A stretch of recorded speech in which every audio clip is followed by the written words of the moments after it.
I'm here with Robert of Penny Arcade. Robert, you've developed a brand here that's grown from an online cult following essentially to more than 3 million followers. Tell me a little bit more about Penny Arcade. Well, Penny Arcade is an online community of essentially very, very hardcore gamers. Not just people that, love games and whatnot, but people that identify with games like as a lifestyle choice. Very much like it embodies a very big part of who they are.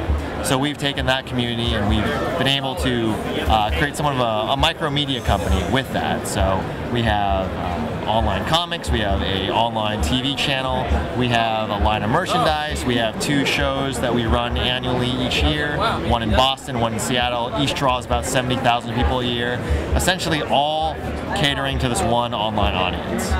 And you guys were founded when? Back in 1998, with these 2 guys right here.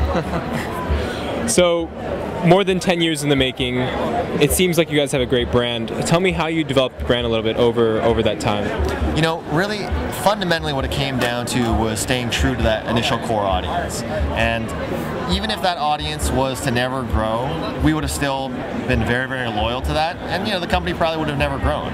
But interestingly enough, the market bared out in a way that small market grew much, much larger. Like, a lot more people started playing video games. Right.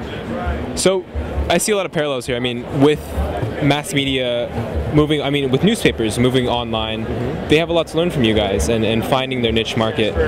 What lessons can be learned from Penny Arcade in terms of for mass media applications? I think that's something that mass media really needs to figure out is the ability to connect with their audience. And I think that you'll see a lot of local papers and whatnot struggle because they are sort of in this in-between section of trying to be mass market, but also trying to be a little bit local. I think you can only go one way or the other. You can either be,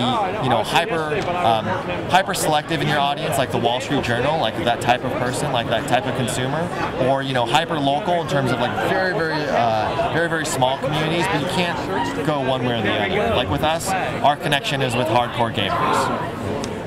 So you guys recently launched on Kickstarter. You're asking for some funding, crowdsourcing funding.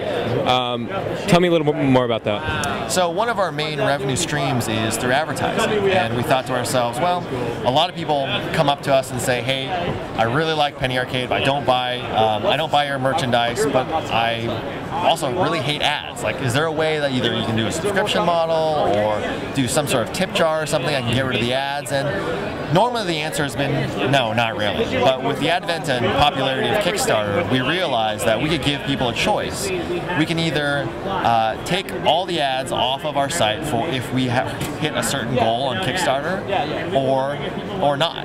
We will take away all the ads, and from there we'll be able to actually take away the advertiser component and just have all of our stuff funded by the consumer themselves. And in our opinion, the more independent a media company can be, the better. And how much have you raised so far, and how much are you asking for?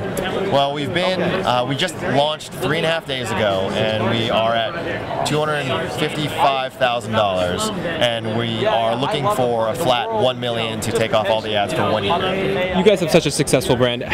What advice do you have to someone who wants to start a brand like yours? Honestly, for us, it came down to really the quality of the content. If you just really work on super high quality content, you can't go wrong. Because fundamentally, if that is your base, everything else can grow from there. So whether you are a really large organization, 20 people that's transitioning from, let's say, a print model, or whether you are a one-man shop trying to start something new, it's both the same advice.